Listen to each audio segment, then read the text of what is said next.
aprimore. Ok, vamos falar um pouquinho das fobias? A nível assim, mais de quais são as fobias ali dentro do transtorno de ansiedade, né? Então, acho que entender o que é fobia. É isso. Acho que essa é a grande questão. A gente pensar que era um medo exagerado e desproporcional de alguma situação específica. Então, quando a gente pensa muito em fobia, a gente pensa em coisas específicas, né? Famoso medo de altura, né? Medo de avião, né? E agora a gente teve muita gente com essa questão de medo de sair de casa, né? Então, o medo de se contaminar, o medo de adoecer, né? Mas muito específico, ele consegue identificar isso, não é um medo geral, né? As fobias de aranha, de barata, né? Que a gente ouve, e pensar nisso. Então, ele é desproporcional. O que uma barata vai fazer pra gente? Meio nojento. Vamos pensar, isso que é desproporcional. A gente se entregando aqui ao jeito.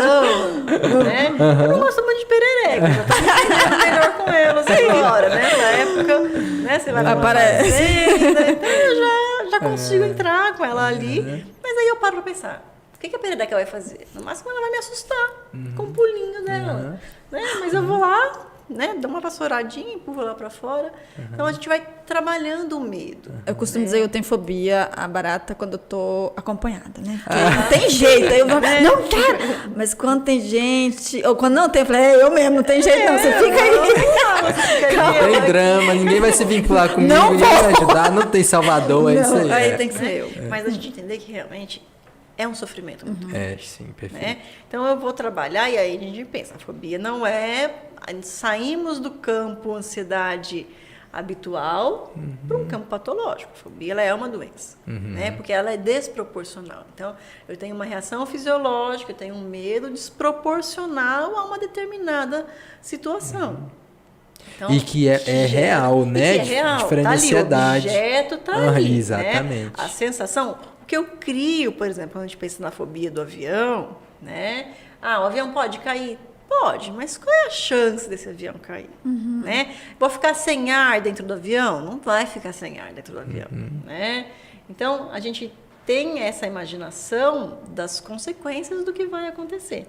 Mas está ali, tem o avião, né? Tem toda essa estrutura. Então, quando a gente fala que isso é real, é porque nós estamos ali. Né? Eu tenho uma altura, né? Então, tem pacientes que perguntam, aonde é o consultório? Tem que subir de elevador ou não? Porque se for de elevador, eu não vou. Né? Então, a gente começa a fazer terapia já antes.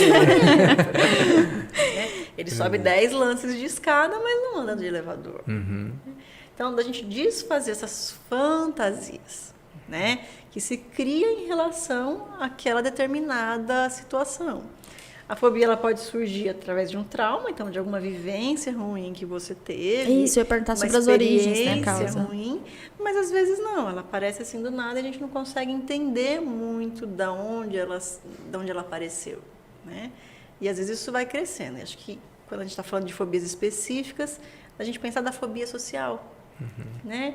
Então, não estou falando do medo de uma barata, não estou falando, né, de um medo do avião, estou falando do medo de conviver. De se relacionar. De se relacionar, né? De se posicionar, né, diante de alguma coisa. E aí, quando você fala isso, não é só em reunião, em evento, é no dia a dia. No dia a então, dia, a fobia né? social... Se dirigir ao outro, né? Então, ela vem muito dessa pressão de eu estou sendo observado, né? E aí eu posso ser criticado. Então, a gente... sai daquela ansiedade da sobrevivência, né, da gente pensar que os nossos ancestrais eles tinham que ter medo do bicho porque o bicho vinha e matava. Hoje quem mata é a sociedade, né, a crítica, a exposição. Então a gente tem muito medo de ser ridicularizado, de não ser aceito, de não ser bem visto, né? E por exemplo, o adolescente isso é muito importante. Ele está saindo do mundo interno, onde ele, né, a criança, ele é o foco, ele é o centro. E é uma fase onde tem muita timidez, né? Exatamente, por quê? Ele está saindo disso, do meu mundo de infância, onde eu sou, eu e todo mundo tá ali, né, me dando segurança para o mundo, opa, esse mundo é diferente. Eu tenho que me aprender a estar com os outros e ver que isso também é importante. Porque a gente é um ser social, né? O ser humano ele precisa do outro para sobreviver.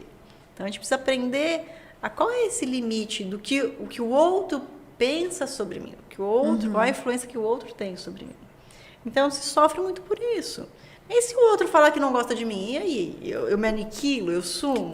O que eu posso fazer, né? Mas esse sofrimento de não ser aceito, Sim. ele é muito doloroso. Sim. Isso na Perfeito. adolescência já é muito específico Já da fase, acontece. né? Mas Tá no aí- período ali de aceitação, Exatamente. procurar grupos, identificação, identificação né? grupal. Só que quando é um você processo importante. evita tudo, então eu não quero sair, eu não quero ir, eu tenho vergonha, como a gente falou assim, de cumprimentar uma pessoa na rua. Ou de ir a um restaurante e fazer o meu pedido. Olha A só, mãe tão simples, pede né? lá que eu tenho vergonha. Né? De reclamar que o troco está errado. Não, ó, tá faltando aqui. Então a pessoa ela entra no estado e aí fisiológico dessa resposta ansiosa da batedeira, da falta de ar, da dor de barriga, diante daquela situação onde ele se sente exposto. Na clínica psicológica, como que a gente entende essas origens, essas causas da ansiedade ou das fobias? Então, se a gente pensar essa diferença entre ansiedade e fobia, aqui na fobia, né, no quadro fóbico, existe de fato aqui, né, um objeto, existe algo muito concreto. Na ansiedade, não, tem a ver com essa perspectiva, né? Então, pode ser, como a Camila falou, por conta de um trauma, de uma situação de vivência intensa, etc., que isso se estabeleceu. Mas o medo, né? Eu tenho no consultório, no liquidificador, chama emocionário. Quem tiver criança, Ótimo. especialmente. Indicação. Esqueci o nome da autora, mas vale a indicação. E que eu sempre trago ali o medo, né? O medo também é uma emoção básica que tem a ver com a estratégia de sobrevivência, né? É um estado de alerta, mas que tem a ver com uma ameaça iminente. Presente, real, de hoje, né? Então, assim, não que, né, na ansiedade também a gente possa possa chamar de medo, né? Mas no quadro fóbico a gente vai talvez fazer essa separação aí. Então, pode ter sido... E aí, voltando à história do medo. O medo também tem uma função, né? Ele vem te alertar de que algo não vai bem, que você está em perigo. É também uma estratégia de sobrevivência. Agora, se eu começo como... a doutora Camila já falou aqui, a imaginar que, por exemplo, o que essa barata vai me fazer? Se de fato a barata não faz nada, e se isso te limita a vida, né? Gente, pra mim ela faz. Ela levanta a anteninha ela apronta assim, e mira assim, eu falei, não dá, medo. Num quadro mais geral, assim, se a gente pensar no tratamento psicológico, no processo psicoterapêutico, a gente pode pensar que existe aí também uma necessidade justamente de vir mais para o racional de forma geral na vida, né? Se a pessoa ela tem uma fobia muito persistente, talvez esteja falando de um funcionamento psicológico geral que é mais empático, mais emocional, mais sentimental. E aí como é que a gente tenta equilibrar isso, trazendo para o racional? Se fosse extremamente racional, pouco empático e etc., vamos ler um livro, vamos diluir essa emoção, entende? Então é por aí. Então, ela viria daí, talvez, aí de experiências, do acúmulo de experiências negativas, realmente com a experiência que aconteceu, algo real, ou, no caso da ansiedade, de conjecturas mesmo, de conjecturas que tendem ao negativo, que tendem a não vai dar certo, né? E eu começo a criar um estado de alerta de vida, de medo de morrer, por elementos que, de fato, às vezes não se sustentam. Agora, se você está, sei lá, numa parada de ônibus e alguém suspeito chega com a arma, o medo vai te dar a estratégia de... vai te dar um alerta para você sobreviver e etc. E várias outras situações, né? E tem que ter um certo medo também, né? Eu às vezes tenho medo de andar de avião, mas eu ando de avião. Isso não pode bloquear a gente, a gente pensar. Como a gente deixa de realizar oportunidades por conta do medo. Então, eu não ando de avião, então eu deixo de realizar viagens, eu deixo de conhecer, né, de rever pessoas, porque, né, não dá tempo de ir de outra forma de transporte. Né? O avião ele ajudou muito na nossa vida, encurtou muitas distâncias. Sim, perfeito. Né? Então, a gente pensar nisso, a sensação é essa. Eu tenho medo do avião cair. O carro bate. O elevador cai de vez em quando. Mas é muito de vez em quando. Eu tropeço. A gente tropeça e cai. né? Andando, né? Imagina, Então, se por quando a medo gente de andar, a sai criança de nunca ia casa, andar. exatamente, a gente está sujeito a algumas coisas. Que a gente pensa em proporção, como a gente fala no pensamento mais racional. Quantas vezes isso vai acontecer? Né? E será que justifica você deixar de fazer alguma coisa por conta disso? Então é começar a avaliar, né? Tá tendo prejuízo? Exatamente. Né? Tô me privando de fazer coisas que antes eu conseguia fazer e agora por um medo que talvez nem é tão racional ou real, né? Eu estou me privando de fazer algo. Não consegui fechar um negócio com medo de sentar e olhar no rosto da pessoa e propor, né? Fazer Então, eu uma não consigo numa contraproposta. entrevista de emprego, eu não consigo fazer uma prova, né? É muito comum a gente pensar nisso, dá branco na hora da prova, né? Você estudou, você se preparou, você tem esse embasamento, e aí o medo do desempenho, do não conseguir, te impede de fazer. Então, você não conseguiu nem tentar.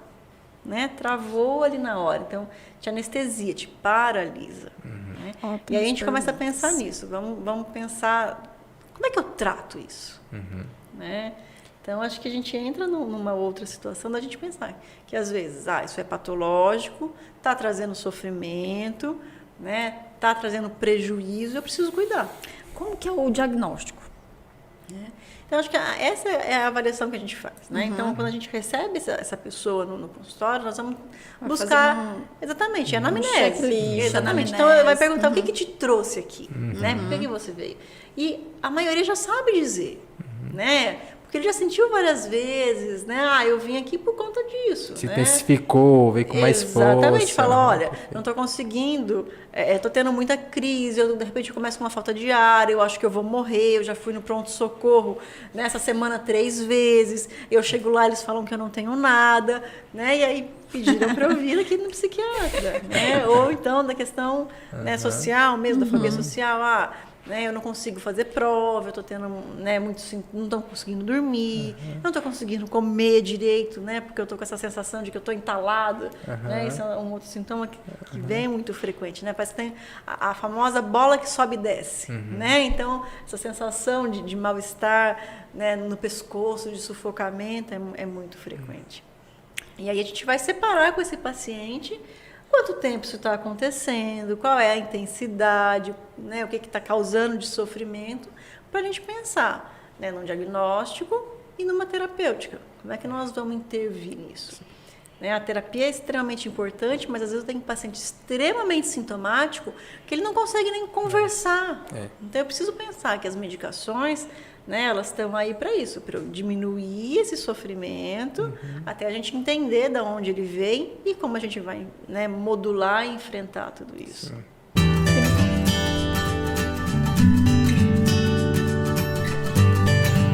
Aprimore.